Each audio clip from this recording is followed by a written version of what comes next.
Yes, it works.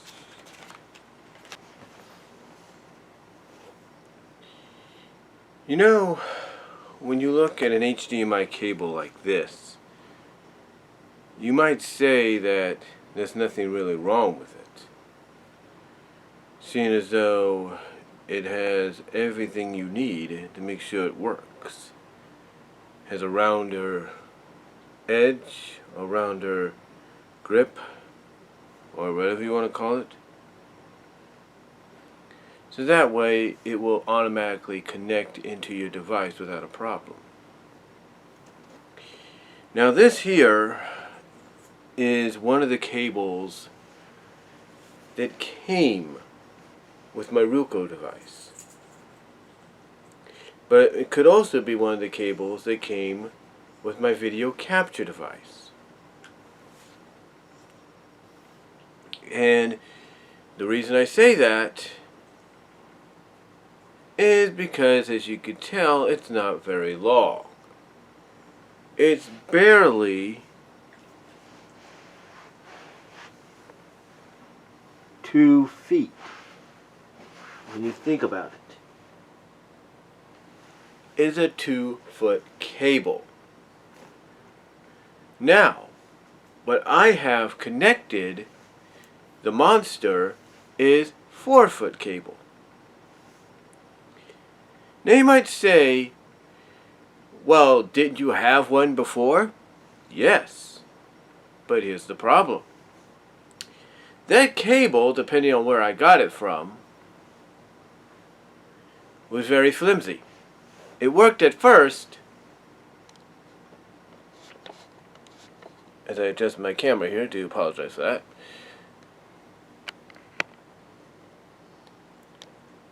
But like I said, it worked at first. But then all of a sudden, for some odd reason, anytime I would be playing my PlayStation or something else, it would flicker off after a while. Now when I felt on the top of it, yes, it does feel hot. It feels like the device was overheating. Now I do have a towel cloth, I do have a washcloth, if you will, dry one that is, underneath.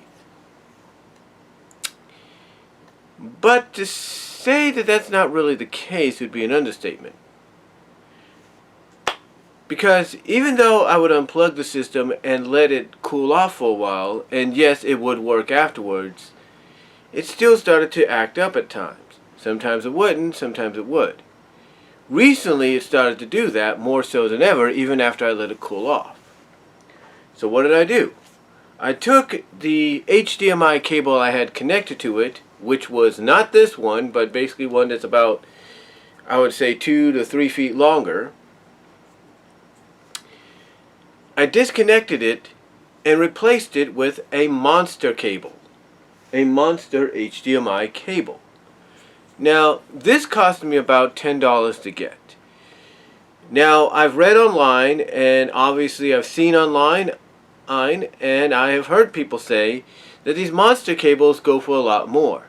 In fact, the most expensive we have at my job is an 8-foot monster cable, which is maybe about the same size as the one I have. And it's made specifically for 8K. I'm not joking. You see how this says 4K on the front, ultra gold. In other words, it's compatible to make even your 4K look good. There's also an 8K HDMI cable. Now, one of the selling points about this is the speed. In other words, the connectivity is supposed to be faster. Basically, when you compare it to a regular HDMI cable, it puts a regular HDMI cable able, if I can find where I just put it. Oh, there it is. It puts a regular HDMI cable, even one like this, even though it has these rounded edges before the metal part on it, puts something like this to shame. But why is that? Why is the monster cable more superior? Well, apparently, from what people have said, it works better. It's supposed to make your, in other words, the speed is the selling point as well as the clarity of the picture. One of the things I've read online basically is the monster cable is supposed to help out.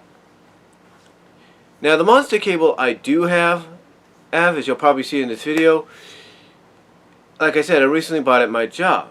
And I've been thinking about these for a while. And from what I've seen, a lot of them have been selling. Not as much, but a lot have been selling.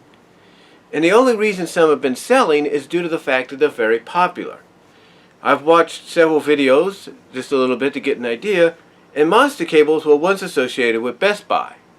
And I guess Best Buy decided to not renew the license. Walmart picked it up, and other stores picked it up, as well as Amazon.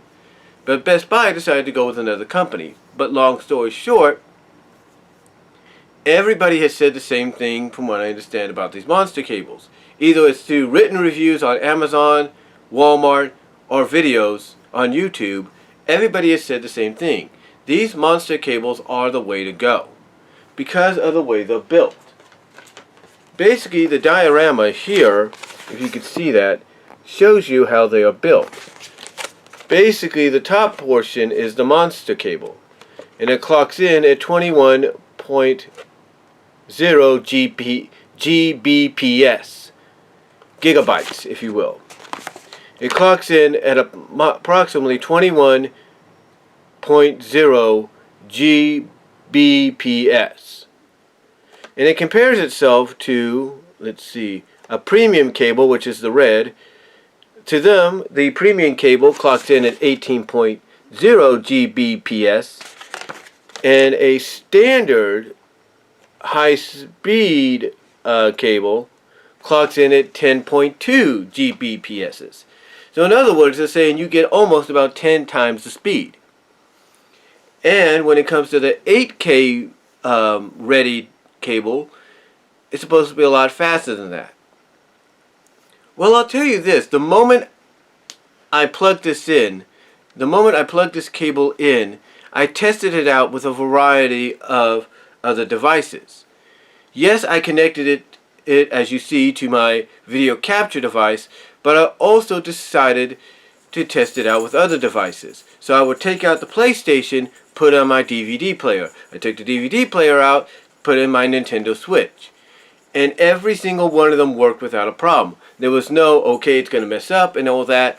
Everything worked without a problem. I even put back my PlayStation to see if it works still properly, and it does. So the question is, why does it take a company like Monster, who's been around for about, I guess, 20 years, 10 years, 20 years? Why does it take them to basically open up the eyes of other distributors when it comes to certain electronics and cables? Well, it's real simple. In my opinion, the people behind Monster want to give the consumer the best quality. They know that technology is changing with the times. So they want to make sure that the accessories that are needed to help contribute to that technology evolve as well. Which is why, like I said, a lot of HDMI cables from Monster and probably places like Monster go high up in price. Some of them, even from the old Monster website, go up to about $99, which is a lot. But basically, the higher the price, the better quality. Now, am I going to sit here and say that the Monster cable I have now is going to last me a long time? Probably not. But if what other people have said about this device or this accessory, this HDMI connection is true, then I definitely see myself utilizing a lot more Monster HDMI cables in the future. In fact, the cable I have connected to my DVD player, I believe, is not a Monster, but it's similar in design. It is a General Electronics, GE, if you will, HDMI cable. But I might replace that in the future too, who knows. So far, I will say that this cable is doing its job. Like I said though, will it last? That's the question. I don't know. One thing I did notice with it though was when I purchased it, I was asked for a 2-year protection plan. the last time I've gotten some HDMI cables, I've never been asked that. So it tells you that if even a job like mine is asking if I want a warranty on that, it shows that that device is definitely worth getting. It's definitely worth having in your possession. Now, like I said, and is it going to last? I can't say. But should you get it? Well, that's up to you. That's up to you. But me right now is working properly. Heck, I even tried my Ruco device, because what I did is this was connected to the Ruco. So I took this off the Ruco and took the HDMI cable that was my primary cable connecting my video capture device to my HDMI switcher, so that when I would go on the switcher, press the switcher, and it would go to switch 2, where was connected to the video capture device, which is connected to the video capture device. What's funny is that's the cable that would kind of mess up a little bit. But now that I've gotten the monster on the HDMI, got the monster on my video capture device, I've taken the cable that I had on there originally and connected it to my Ruco, so I have a longer extension. Because my Ruco is actually, well, it's not right here, but it's basically like about that high. You see where my figures are right there? It's about that high. So something like this will not work. Something that I replaced with it will. So yeah, the HDMI, the monster cable is the new HDMI cable I'm using to basically use my video capture card. And as you've seen lately, recently I've been able to do that. Again, will I get more HDMI cables in the future by Monster? Maybe so. Because according to a lot of people, and even it's an advertisement, it's supposed to be more superior to what you have in the past. But will it succeed? I don't know. Will it last long? I don't know. Hopefully it will, but we'll have to wait and see. But my recommendation right now is if you need a cable, especially if you have a video capture device that you can utilize, like what I have, where you can utilize a flash drive, and all you have to do is connect your HDMI cables to it as well as plug it in. If you need a good HDMI cable to make sure nothing goes wrong, you can't go wrong with a monster cable right now. Again, is it going to be a superior brand? I can't say. But most of the ratings I've seen out have been 4, 4.5 to 5 stars. So, do I recommend it? For right now, yes. Will I probably get the 8K brand down the line? Or the 8K one? Maybe, who knows. But I just wanted to come on here and let you guys know about the Monster cable, about the Monster HDMI cable, and kind of recommend, if not give you my overall thoughts on it right now, and let you be the judge in the future whether or not one is perfect for you. But that's all I'm going to say, guys. Let me know what you all think down below. Comment if you like, and I will talk to you all later.